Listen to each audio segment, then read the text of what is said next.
Buonasera alle principali notizie. Resta difficile la situazione di molti turisti siciliani bloccati a Dubai. Il volo che oggi doveva riportarli a casa è stato nuovamente cancellato. La denuncia di Alice, chiusa in albergo. Ci sentiamo abbandonati. Aumento ingiustificato dei prezzi dei carburanti per la guerra in Medio Oriente. La Guardia di Finanza intensifica i controlli sulla filiera per contrastare fenomeni di speculazione. Strage di Altavilla, in aula Massimo Caradente racconta i riti e le torture, ma nega di aver agito. Pensavo fossero tutti indemoniati, dice. A Niscemi la movida riparte a metà, la via dei pub divisa in due dalla zona rossa, commercianti tra speranze e malumori. A Palermo nata l'associazione No Maranza, un'idea dello chef. Natale è giunta dopo l'omicidio di Paolo Taormina, ucciso mentre sedava una rissa fuori da un pub. Obiettivo: contrastare la mala movida. Calcio, il Catania sprega il vantaggio a Benevento. Dopo il gol di Lunetta, i rossazzurri non concretizzano le occasioni e subiscono 2 reti. Sfuma la corsa al primato, tutto da ripensare in chiave play-off. Serie C, Trapani e Siracusa col fiato sospeso. Oltre alla difficile situazione di classifica, il destino dei 2 club è accomunato anche fuori dal campo. La prossima settimana attese le decisioni della giustizia sportiva sul loro futuro.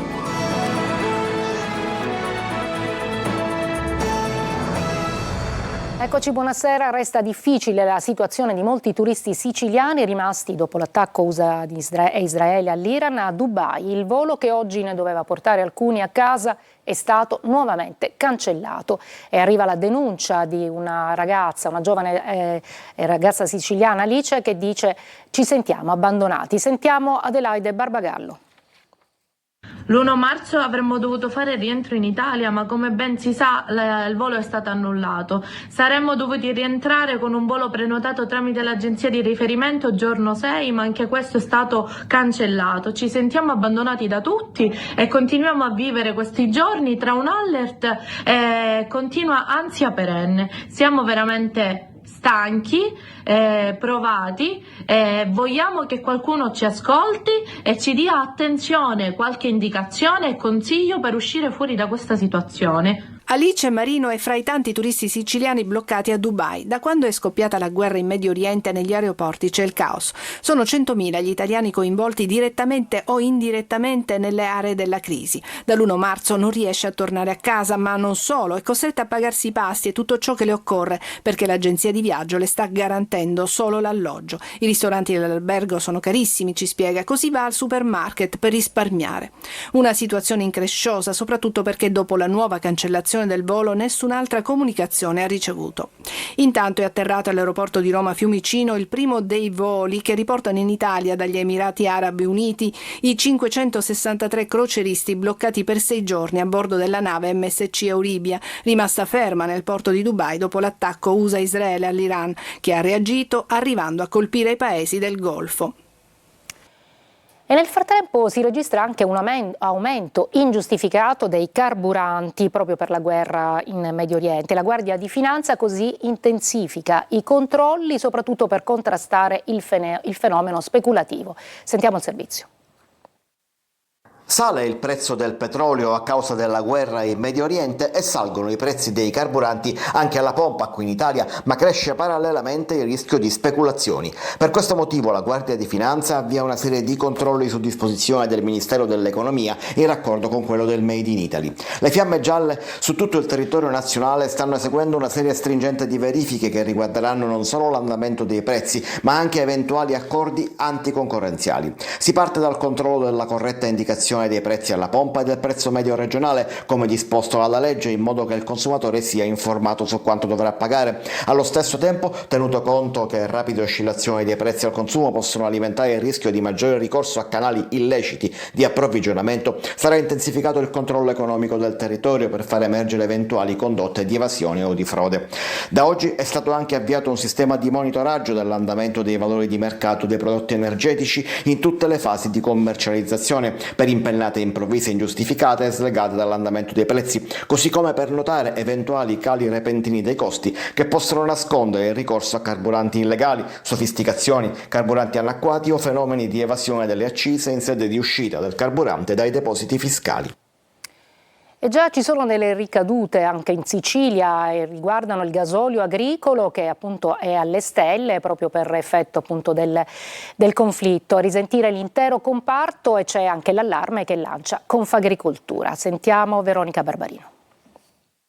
Non si sono fatti attendere gli effetti dell'operazione militare USA-Israele contro l'Iran. A pochi giorni dallo scoppio del conflitto in Medio Oriente, il prezzo del gasolio agricolo ha registrato un'impennata improvvisa, mettendo in difficoltà le aziende del settore primario anche in Sicilia. Il costo del carburante utilizzato nei campi è aumentato di oltre il 35%, un rincaro che arriva proprio alla vigilia dei lavori primaverili nei campi. E l'aumento dei costi non si limita al solo carburante. Insomma, anche il timore fondato di un incremento dei prezzi nel costo di acquisto dei fertilizzanti azotati che vengono prodotti con il gas naturale che in massima parte viene prodotto nel Golfo Persico, oppure i substrati utilizzati nelle aziende che hanno una componente notevolissima, anche superiore al 50% del costo del trasporto. Un colpo che tocca in Sicilia, particolarmente il territorio ragusano, primo polo italiano per produzione orticola e floricola in serra e detentore del 60% della produzione lattiero-casearia siciliana. È importante che ci si attivi da un lato per frenare spinte speculative e dall'altro per aiutare il settore che si trova in una grande difficoltà. Si chiede quindi aiuto affinché non si attivi una spirale di rincari destinata a pesare anche sul portafoglio delle famiglie. Un operaio di 50 anni originario di San Filippo del Mela, siamo nel Messinese, ha perso la vita all'interno degli impianti della centrale elettrica A2A. A quanto si è appreso, l'uomo si è sentito male poco prima di mezzogiorno mentre stava salendo su una scala interna della centrale e si è accasciato sotto gli occhi dei colleghi. A 2 anni dalla strage di Altavilla, va avanti il processo, la strage lo ricorderete con il massacro di un'intera famiglia durante un esorcismo. In aula oggi la deposizione di Massimo Caradente che dice erano indemoniati, ho visto tutto con questi occhi. Sentiamo Lorena Dolci. Una palla nella pancia, voci che urlano dal fuoco, corpi che si agitano all'unisono sotto le torture. Gli orrori di una settimana di sevizie, 3 omicidi, un corpo bruciato e seppellito in giardino sono stati ripercorsi in tribunale a Palermo nell'esame di Massimo Carandente, uno dei protagonisti della strage di Altavilla Milicia, ancora convinto a distanza di 2 anni che in quella famiglia fossero tutti indemoniati. Pensavo che Manuel sarebbe resuscitato dopo il rito di purificazione, ha raccontato l'uomo che insieme alla compagna Sabrina Fina si è unito alla famiglia per portare avanti gli esorcismi finiti nel sangue. Mentre bruciava il corpo di Antonella, dal fuoco ho sentito una voce che parlava, poi le urla che uscivano dalle fiamme, riferisce Carandente. Lui che assiste a tutto come in un film, ma non partecipa, anzi all'inizio ho provato a fermarli, dice, ma poi ho desistito perché in fin dei conti Antonella e i figli erano invasi dai demoni. Erano cose concrete, le vedevo con i miei occhi e ci credevo. Secondo le sue dichiarazioni, il primo a essere ucciso il piccolo Emanuel, 5 anni, per mano della sorella Miriam, sopravvissuta e condannata a 12 anni, e di Sabrina Fina. Poi tocca a mamma Antonella, uccisa dal figlio Kevin, incitato dal padre Giovanni Barreca che gli urlava: «Vedi, è lei il mostro che ha ucciso tuo fratello, non è tua madre, è un mostro». Poi è il turno dei 2 fratelli. Gli abbiamo fatto bere una siringa di caffè ed entrambi vomitarono, ha detto Carandente in aula. Ma Kevin vomitò anche una ciocca di capelli biondi. Fu il segnale che anche lui era posseduto e per questo venne ucciso. Andiamo a Niscemi dove la Movida prova a ripartire ma lo fa in una situazione surreale. In via 4 novembre alcuni locali hanno riaperto dopo oltre 40 giorni di stop, mentre altri a pochi metri di distanza restano chiusi perché ancora in zona rossa dopo la frana che ha colpito l'area del Belvedere. Geritalia. Via 4 novembre prova lentamente a tornare alla normalità. Da sabato alcune attività hanno rialzato le saracinesche dopo oltre 40 giorni di chiusura forzata, ma la strada simbolo della movida di Niscemi oggi appare divisa a metà. Da un lato i locali aperti, dall'altro quelli rimasti nella zona rossa e ancora chiusi. Sarà dura adesso ripristinare dopo 40 giorni tutto, e far ritornare i clienti, far ritornare la fiducia alle persone di tornare con tranquillità in piazza, ma ci stiamo impegnando. La speranza di ripartire quindi, ma anche la consapevolezza che non per tutti sarà possibile. A pochi metri di distanza il locale di Damiano Schembri, proprio a ridosso del Belvedere, ricade infatti nella cosiddetta zona nera e non potrà mai più riaprire. Sarà molto difficile rinnovarci di nuovo in un altro punto. Guardandoti alle spalle cosa provi? Amarezza e tristezza. Intanto nei locali che hanno potuto riaprire i clienti stanno lentamente tornando. Un po' di clienti sono tornati, stiamo ritornando alla normalità piano piano. Una situazione che crea inevitabili malumori tra gli esercenti proprio per la vicinanza tra attività aperte e altre rimaste chiuse. Affronteremo appena possibile con chiaramente chi di competenza per dare soluzioni anche a coloro i quali hanno lamentato questo fortissimo disagio. Intanto la città prova a riprendersi la sua vita. Tra luci riaccese, tavolini all'aperto e locali ancora serrati, la movida di Niscemi resta sospesa tra ripartenza e ferite ancora aperte. A Palermo, dopo le intimidazioni allo Zen agli operai di una ditta incaricata dalla RAP, l'azienda che si occupa della raccolta dei rifiuti, mentre stava rimuovendo appunto spazzatura, oggi è stata affiancata da 2 pattuglie dei vigili urbani. Questo fanno sapere dal comune per garantire condizioni di sicurezza e serenità agli operatori impegnati negli interventi appunto nel quartiere. Parità di salario tra uomini e donne, certificazione di genere e cambiamento culturale. Su questi temi la CGIL invita a riflettere in vista dell'8 marzo, giornata internazionale della donna. Sentiamo Adelaide Barbagallo. Mal pagate e spesso con impieghi precari, costrette a scegliere tra famiglia e lavoro. Nel 2026 le donne continuano ad essere penalizzate nel mondo del lavoro. A Catania rappresentano circa il 30%. La CGIL sollecita aziende e mondo produttivo ad adottare la certificazione di parità di genere e la direttiva europea sulla trasparenza salariale. E questo è il modo migliore per il sindacato per celebrare l'8 marzo. Lavorare su questo vuol dire rendere le donne libere di vivere, di autodeterminarsi, ma anche libere dalla violenza. La certificazione di parità di genere converrebbe anche alle aziende. Questa certificazione tra l'altro prevede che le aziende abbiano degli sgravi fiscali nel momento in cui assumono delle donne e pongono in essere appunto tutta questa attività, tra cui anche la formazione, e che hanno anche un punteggio prioritario quando partecipano ai bandi e quindi nel mondo anche degli appalti. Non solo strumenti economici e legislativi, serve, è stato sottolineato nell'incontro, cui hanno partecipato anche Confindustria Catania, Confindustria Imprenditoria Femminile, Confcommercio Catania e Confcommercio Terziario Donna, un cambiamento culturale. Breve pausa, poi andremo a Palermo dove c'è un'iniziativa contro la mala movida.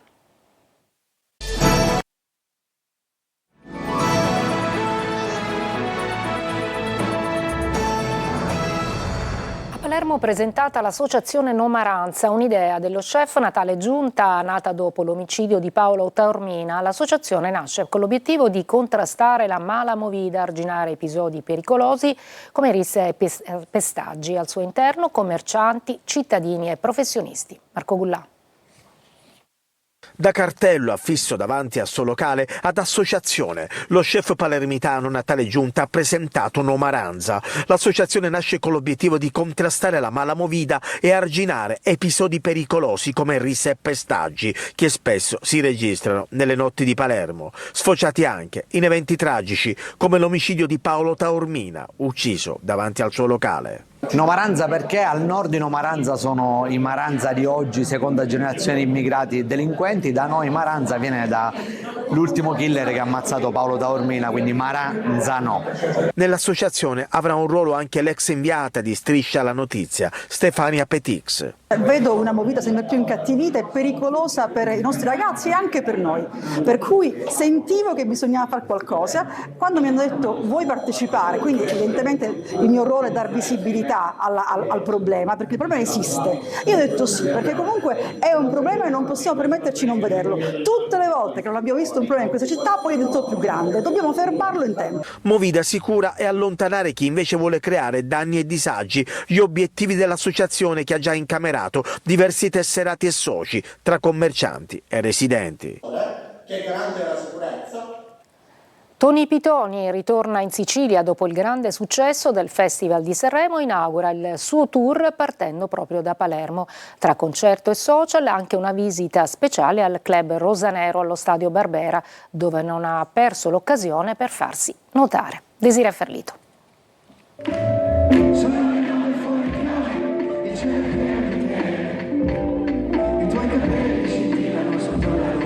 Un personaggio che divide. Il siracusano Tony Pitoni ritorna nella sua Sicilia dopo il grande successo del Festival di Sanremo, che lo ha visto trionfare alla serata cover con The Ladies of Trump insieme a Dito nella piaga, per il primo spettacolo del suo tour al Golden di Palermo. L'apprezzo di Tony è la politicità a livello musicale, perché nel suo album trovi di tutto, dal funky alla trap, tutto. Il più giovane tende a cogliere di più la satira che c'è dietro le sue canzoni, quindi non penso siano testi fatti con troppa serietà, ecco. Musica, ironia e provocazione. Il performer punta più sull'intrattenimento immediato e sulla costruzione del personaggio che su una proposta musicale strutturata. Tony Pitoni coinvolge il pubblico, gioca con l'assurdo e trasforma il suo concerto in uno show quasi teatrale.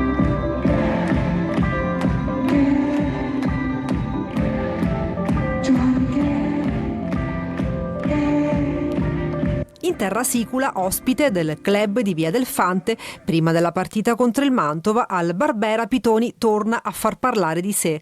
Tutti impazziti sui social per il video negli spogliatoi, dove osserva le maglie dei giocatori rosanero e la sua con il numero 21. Al suo fianco c'è l'iconica maglia del Palermo di Luca Toni, trasformata per l'occasione. Prima di entrare in campo saluta lo storico magazziniere e cita la frase diventata un meme sul palco di Sanremo. Qua non cago, Vabbè. Ci fermiamo una breve pausa alla pagina dello sport con il calcio, il Catania che perde a Benevento e poi anche sempre in Serie C Siracusa e Trapani col fiato sospeso.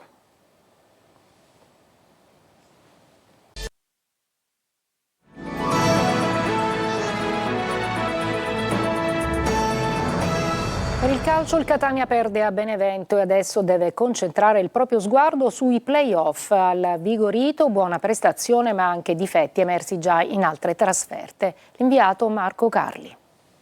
Un punto nelle due partite più importanti con Salernitana e Benevento. Questo è il bottino raccolto dal Catania dopo due prestazioni positive che potevano valere altro e che ribadiscono il concetto. Il Catania perde la possibilità di lottare per il primato, non certo negli scontri diretti. A Benevento addirittura gli etnei sono riusciti a passare pure in vantaggio con Lunetta, ma poi sono emersi alcuni mali.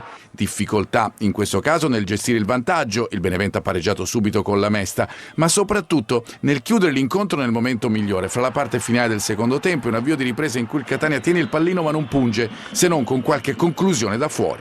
Noi in certi momenti dove potevamo essere più fortunati, avere qualche punto in più, non ce l'abbiamo avuto. Poi è normale che sotto l'aspetto mentale e psicologico, quando hai un certo vantaggio, gestisci in maniera diversa le partite, invece che tu devi rincorrere sempre, devi vincere, magari perdi lucidità. A Benevento Toscano, consapevole dell'unico risultato utile per tenere viva la corsa al primato, cambia e prova a vincerla con Caturano e Bruzzaniti, ma segna il Benevento, che contrariamente al Catania concretizza l'occasione con l'attaccante più caldo del momento, cioè Mignani, che entra e fa gol. C'era Marico, questa è la verità, speravamo, pensavamo, ci auspicavamo di venire qua e portare a casa i 3 punti, così non è stato.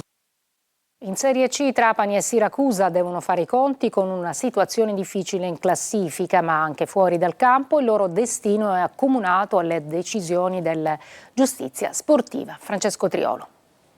Multe e deferimenti che non aiutano, ma Trapani e Siracusa non vogliono mollare. Il cuore del Siracusa ha portato al pareggio di Casarane a tenere ancora viva la speranza, nonostante sia arrivata proprio in concomitanza con la gara la comunicazione di un altro deferimento, il secondo, che porterà ad una nuova penalizzazione in classifica.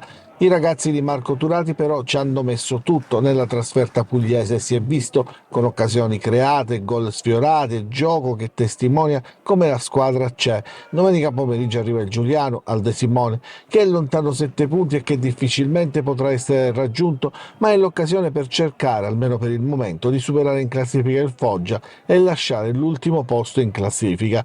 Situazione pesante anche a Trapani, il presidente Antonino è stato multato di 8.000 euro per dichiarazioni lesive sulla giustizia sportiva e attende anche lui l'esito del nuovo deferimento per irregolarità amministrative. Il rischio pesante è quello dell'esclusione dal campionato e anche la sconfitta di Cerignola pesa, e non poco, non tanto per il risultato quanto per la prestazione in campo di giocatori che ormai risentono del clima che si respira anche all'esterno del rettangolo di gioco. C'è poca fiducia e questo non aiuta. Domenica al Provinciale arriva il Crotone, reduce dalla vittoria sulla Cavese e in piena zona play-off. È tutto per questa edizione, grazie per l'attenzione e buona serata.